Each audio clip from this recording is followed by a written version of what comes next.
So first reason, life is more than food and clothes. And in fact, let me just share this one verse, because maybe you're here this morning and you're just like, I don't know. John 6 verse 35 is so powerful. John 6 verse 35 says this. Then Jesus declared, I am the bread of life. Who is your bread? Jesus Christ. I am your provider. I am the one who's going to do it. I am the bread of life. And then he continues this in John 6:35. I am the bread of life. He who comes to me will never go hungry, and he who believes in me will never be thirsty. That's our God. And I think that's just beyond the physical. We're talking about the spiritual. We're talking about what God has truly created us to be.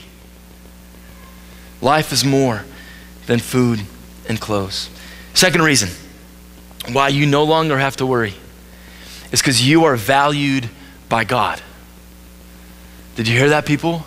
You are valued by God.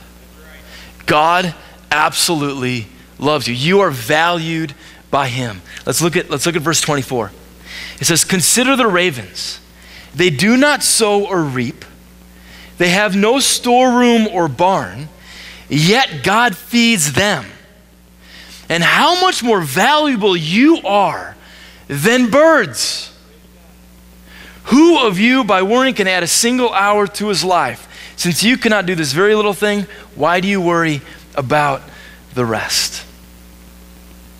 You are valued by God. And I do want to point out, you do have permission to worry. The Bible gives you permission to worry if you can add a single hour to your life. Anybody add a single hour to their life? Okay, then you have no permission to worry. And this is how awesome our God is. All right, God is like, that's little. Adding a single hour to your life, that's simple for me. So why do you get consumed in all these other things when I can just add a single hour to your life? You are so valued by God. In fact, he even gives us an example. Consider the ravens.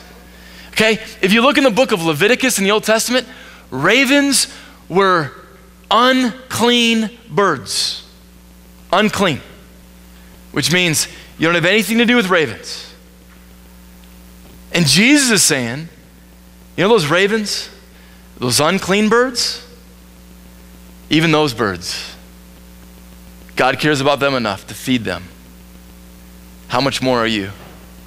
See, some of you have come in this morning and you may be like, you know what? God doesn't value me. You should see what I do. You should see who I am. You should see all the junk that I got going on in my life. There's no way that God could ever value me. It's not true. Jesus himself says to you, you are valued by him. And this is why you're valued by God. Because you are not valued because of what you do. We're kind of like the opposite, right? We value things that bring us something, right? Like if there's like a diamond ring, oh, I love that. That's value to me because it adds something for me. So therefore we'll value that. Or, Eric, if you would start cutting my lawn every day for free, then I would value you and do all my landscaping for free and weed my, all that stuff. Do all that stuff. Then, I'll value you. We can have a relationship. It'll be all cool. I'll feed you a couple times, maybe, if I like it, if you do a good job. But, right, our value is usually based upon what someone can do for us, right? Okay? Your value with God has nothing to do with what you do. It has nothing to do with what you, in fact, in Isaiah, it says, even your righteous acts are like filthy rags. Wow, is that ever encouraging in some ways, right? Okay, but that's how awesome and holy our God is. See, your value is not based upon what you do. In fact, your value is not even based upon who you are. Oh, wow. I'll pick on Eric again just because I don't want to. Eric, man, you know what? God values you because you're such an outgoing guy. You're young. Wow, you're strong. You're good looking. Wow, what a lucky woman next to you. All those things. That's why. No, that's not why God values people. God doesn't value, how good looking you are. God doesn't value color. God doesn't value any of those things. It's not even in who you are. that God values. God values you because you are created in the image of God. Your value is based upon his creation. And praise God for that. That it's not about who I am or what I do. Therefore, any single person here this morning, you can come to know God. You can be a follower of him. You can live a life free from worry. I mean, it's awesome stuff. But why? Because God simply values you. Because he simply values you. Why? Because he simply values you. Wait, why again? Because he values you. You are valued by God. Think about it this way. The most valuable thing in my life, besides my relationship with God, is my wife. She is more valued in my life than anything and anybody. And I don't want my wife to worry one day. I don't want her to worry. I don't want her to worry about, the finances. I don't want her to worry whether or not I love her or not. I don't want her to worry about my trustworthiness. I don't want her to worry about those things. Why? Because I value her. I value her. God values you. He doesn't want you to live a life where you're worried about everything. He doesn't even want you to live a life where you're worried about anything. Those things that we value, we want to help and provide and protect and all those things, right? God values and protects you. 3 reasons why you can be free from worry. Life is more than food and clothes. Number 2, you are valued by God. And number 3, because God knows what you need. Look at verses 29 to 31. This is, our God not only, commands us to not worry. And it's not just because life is more than, food and clothes, but he knows your need. He knows when you need food and when you need clothes. He knows your need. All right, look at verse 29. And do not set your heart on what you will eat or drink. Do not worry about it. For the pagan world runs after all such things. And your Father knows that you need them. But seek his kingdom, and these things will be given to you as well.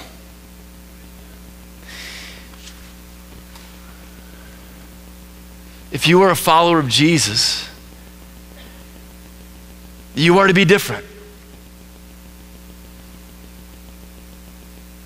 You're not supposed to be like everybody else.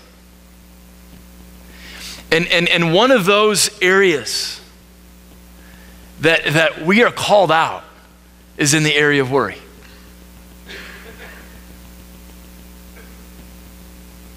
And Jesus is saying, you don't need to run around like the pagan world, like everybody else does. Like the pagan world means other nations, other people, all right? You don't need to worry. You don't need to do that.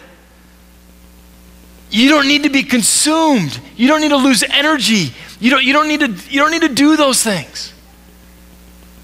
Do not worry.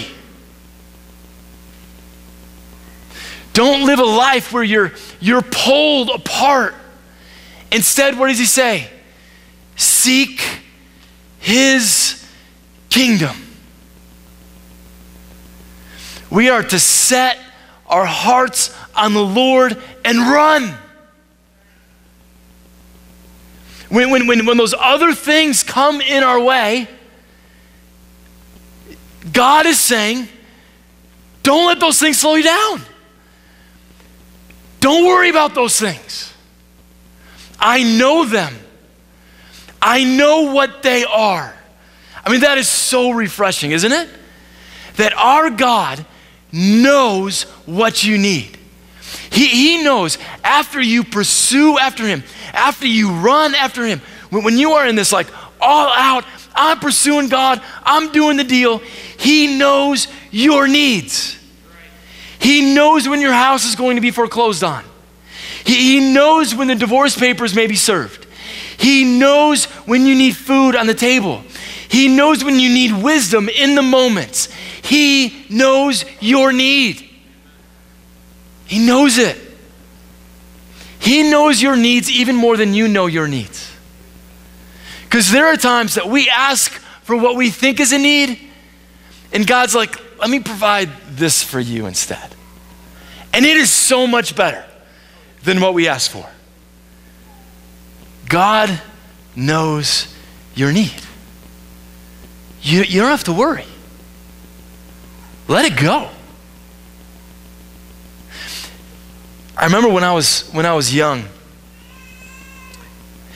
and I remember I'd come into points in my life where I would get anxious, where I would be worried. And I remember my dad being involved at that time and just saying, son, you don't need to worry. I got you. I got your back. And I think Jesus is saying to us this morning, as he said to his disciples, don't worry. I got your back. What I need you to do is to live a life all out for me. Live your life all out for Jesus. Don't be pulled away from what is most important. Don't be distracted by the things of this world.